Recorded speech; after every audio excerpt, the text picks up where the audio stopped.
Hey, good morning, good afternoon, or whatever time of day it is for you. I hope you're well. It's a beautiful day here in Michigan. I'm thankful. God is good. I wanted to come on here live and talk briefly about how today's author climate has changed. It's not even, I was going to say it's changing. It has changed. Back in the day, when I came out with He's Fine But Is He Saved, my first debut novel, did great. God, you guys know the story. God gave me the title during prayer. People bought it in droves, and the main thing that people said attracted to them was the title. So they came to know the title first, and listen to me because I'm going somewhere with this. Then they came to know the book as they read it. Then they came to know the author. And a lot of times, even as authors, aspiring authors, we don't realize the importance of the title. The title is your book's introduction to the topic and what ultimately you wanted to communicate what people are going to get out of it. Since my first book was a novel, and I've done fiction and nonfiction. The first one was a novel, so it communicated the subject and it had emotional connotation with it. Whereas you'd be like, what? He's fine, but is he saved? So it's kind of like it sparks that curiosity. So back then, all you needed really was you want a good book, you want a good product, you want a title that's going to capture the attention, because people only have a few seconds. And then back then, it wasn't a lot of online stuff. It was mainly brick and mortar. So they were going in Borders. They were going in Barnes and Noble. African-American books, they kind of lump all together. So even though mine was considered Christian fiction, they had mine next to Zane or next to other urban lit type books. So I knew I had to capture the attention first. Well, God knew because he gave me the title. I didn't know all this stuff. But capture the person's attention right off the bat, and that caused them to want to pick it up. Then guess what you do next? Flip it over and you see what the book is about. And then it may be a new author, so that's why it's important you want to have endorsements, so other people, you see their endorsements. And ultimately, if it's enough, sparking your curiosity enough, quality cover, then that makes the person want to purchase. And one of the main tips or tools that I used to promote my first novel, I did a lot of e-blast. I did a lot of e-blast so that people kind of got went to it through their email. And this was before e-blasts were super popular. I mean, now they became so super popular to where now it's not as popular, because it's just so many different ways to market now, whether through email, and then people are doing like Facebook ads, things like that. So I mainly wanted to share that to share how it was back in the day. Back in the day, it was all about title, all about cover. If you have a good product, then that's going to give the book wind and cause it to have word of mouth, cause it to keep selling because of that word of mouth, because it's a good product. And then people get to know the person, the author, as the author does tours, whether it's a media tour, whether it's book signings, and you get to meet people in person. I did a lot of women's expos in different states. Shout out to all the different, I did MegaFest a couple years in a row. I've done expos in Chicago, Tennessee. Great times, fun, exciting. I basically put myself on a media tour because back in the day, there was no instant social media success or social media where you can reach the masses. I had to go out in the trenches, go out, get on the plane, go to meet people, do the book signings, have workshops, speak at churches. So that was back then. And thankfully, God blessed it. That's why it's good to have the Lord on your side, because he'll add his hand. He'll put the wind behind you. And so he caused the book sales to increase. It did well. You guys know the testimony, became a bestseller through Black Expressions Book Club and another book club and different different lists. And then as I continued to write, future books were bestsellers on Amazon, things like that. That was then. Now it's a little different. The author climate has changed. Now it's all about social media, especially for authors. So when I have a client that's like, well, I'm not really on social media. If you aspire to be a successful first-time author, you definitely want to be on social media because you want to go where the people are. And based on your audience for the type of book you're writing, determines which platform you want to be most visible in. So now it's about building your social media following first, even before you come out with a book. Building your brand, if you will, first, so people know. And when I say building your brand, it's basically what you're known for. When people think of your name, what do they think of? What do they think of that you are known for? What comes to their mind emotionally when they think about you? What do you talk about the most that you appear to be the expert at, or that you are the expert at because you have actual credentials? That's a whole nother subject. But that's how you build your brand. And so you share content through social media about what your expertise is. You build a following around that, and then people get used to hearing from you. You add value first, you give advice, you give suggestions, you give, so that by the time your book comes out, you have people that are ready, excited to receive from you because you've already been sharing and adding value to their lives. So in today's climate for authors, it's about giving first, sharing first. Yes, you still want to have a catchy title. Yes, you want to still have a quality cover. Yes, you want to get it professionally edited. Yes, you want to have a great product, because at the end of the day, that's what causes it to have win, to continue to sell, because people tell other people, you got to get this book, you got to read this book, it's so good, it's so, if it's a fiction novel, it's so engaging, it's a page turner, or if it's nonfiction, it's so informational, it changed my life. So you still want all those elements from back in the day, but the main addition is now people want to know the author first before they even want to buy your book. They want to know you through how you present yourself, whether it's through social media, whether it's through YouTube, having your YouTube channel, whatever you're sharing on, whatever the topic is. And so you can do that even a good 1 to 2 years. For those of you coming out with a book and writing a book, becoming an author, you can do that 1 to 2 years before your book even releases.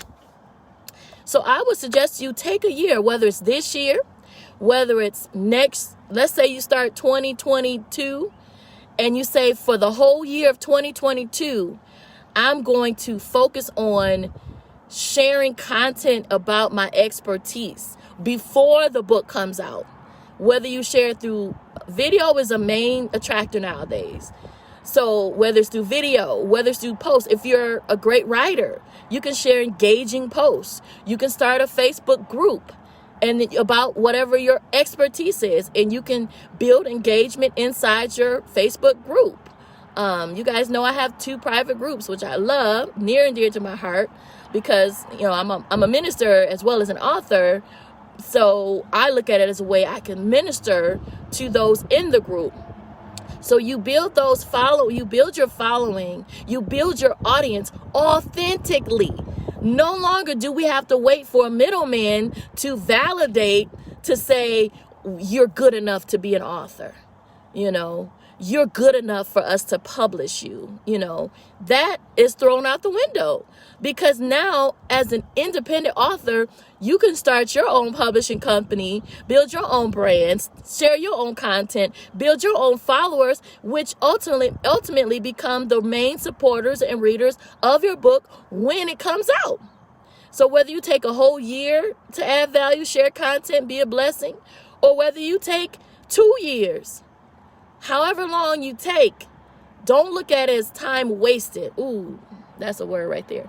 Don't look at it as time wasted, as you're building something. With any business, you start from the ground up. You're building. You're building. So when you share advice, when you share your expertise, where you share your passion, you share your knowledge, every new set of eyeballs is a new opportunity for someone to be introduced to who you are. That's why when I was on the plane, going to different states, meeting people was to meet new people. But now with social media, you can be in the comfort of your home or in your car. I'm outside of Tropical Smoothie at my favorite smoothie place, about to get a smoothie. So wherever you are, you can pull out your phone, pull out your camera, get on your desktop, and be in front of those that are interested in what you have to say. And also I want to mention, don't be caught up in, oh, who's supporting me and who's not supporting me, and my family's not supporting me and they supporting me. Only focus on those who are called to receive from you. And God will cause those people to emerge as you share. As you share. Now, your initial supporters for your book will be family, friends. But then that's when you want to continue and share with those that are going to support you and look forward to whatever you are coming out with. So not only will they buy your first book, they'll get your next book, your next one, especially if they love your writing style, So the reason I thought about this morning is I just got notification. I subscribe to audible.com, and y'all know I have a level up group along with Single, Saved, and Celibate with Kim Brooks. I have a level up group where we're focusing on leveling up mental, physical health, self-care, self-love, and wealth according to 3 John 2. Because while single, this is the best time to level up in different areas. So I got notification in Audible that the book by Budgetnista, and you guys, I'm sure you know that name, because why? She's built her brand. She's created content. She's an expert at what she does. She has a catchy name. Now, I don't even know offhand her real name, but I know Budgetnista. She has Facebook ads all over the place. Platform everywhere, social media, been sharing for years. So we know what her expertise is based on her name. And that's something you can do too, is come up with a catchy name, either for yourself or for the title of the book or for both. So I got an alert that her book, she has a new book. It's on Audible. And I am currently sharing in the group about ways to level up, even financially, different things. So I ordered the book, and her book title is called Get Good with Money. Get Good with Money. Simple title. It communicates what the reader or the listener is going to get out of reading the book. It communicates it in a simple way that you can look at the title and know what the book is about. So she has a great title. If you see the cover, she has on, I think, green, beautiful cover.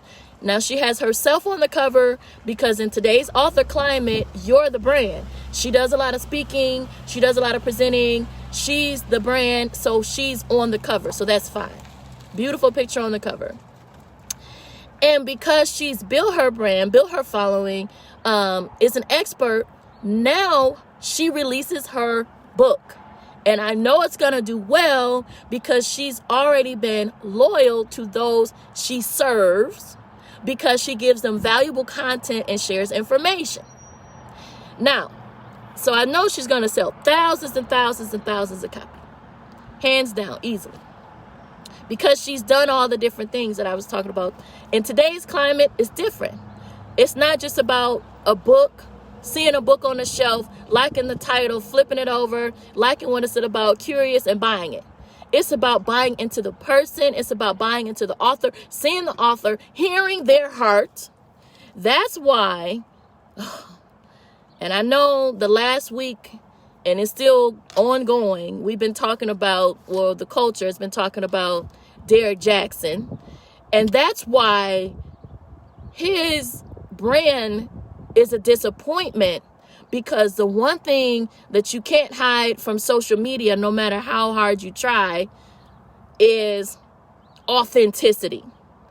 So you want to make sure you have authenticity, that you not only preach about one thing, but that you also live it, and that you're not being deceitful, because that will always ultimately catch up with you. Whether this year, 5 years, 10 years, what's done in the dark always comes to light. So now he's being impacted because of it.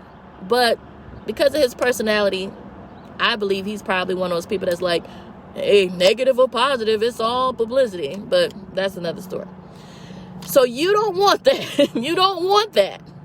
You don't want to be for years adding value, building up people, giving them false hope, and dogging other people, and dogging men in particular, which is what he was doing. Men that had discretions, instead of giving them grace, he was dogging them out and encouraging women, pandering to the single black women audience, especially single black mothers, pandering to them. So when the story broke about the side chicks, that's something else. Social media has no mercy when it comes to secrets being revealed. You can't keep it in the closet with social media. So that's why, for those aspiring authors, you want to build, hi Lolo, praise God, God bless you too. You want to build your brand to the point where you can have all those elements that I talked about. Great title, quality cover, professional edit, great story or great content, great product ultimately. And then you can also have, you're presenting, people are engaged, you're sharing, you can have all of those in place. You're building your audience, you're building your following. But the main ingredient you want to have as a woman of God or man of God, as an author, is integrity, authenticity, and even, I'm not saying be out here be perfect. I'm not saying be perfect out here. If you make a mistake, own up to it. Don't blame others. Be real. That's all.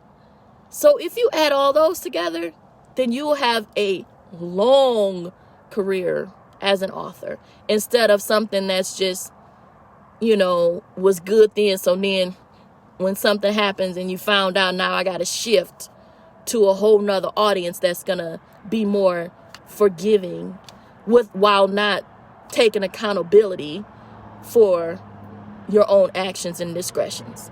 That you don't want to do that. So we can learn from everybody. I learn from people's mistakes, and I learn from successful people as well. So I pray this encourage you this morning. If you missed it, catch it from the beginning. I talked about how the author climate has changed. For those of you that are writing a book, aspiring authors, there's a different way to go about it now than it was back when I came out with my first novel, He's Fine, But Is He Saved? So that's pretty much, in my head, I'm thinking that is all I wanted to cover regarding that. I did want to mention that for those of you that are writing a book, I'm a book coach, and I have another enrollment coming up this summer, early this summer. So if you're interested, inbox me that you're interested in being added to my waiting list. So you can say, add me to my waiting list, or you can email me, add me to your waiting list, subject line or inside there. Email me, kimbrooks at kimontheweb.com. All right. I pray you guys were blessed this morning. Have a great day. And as I always say, be and stay encouraged.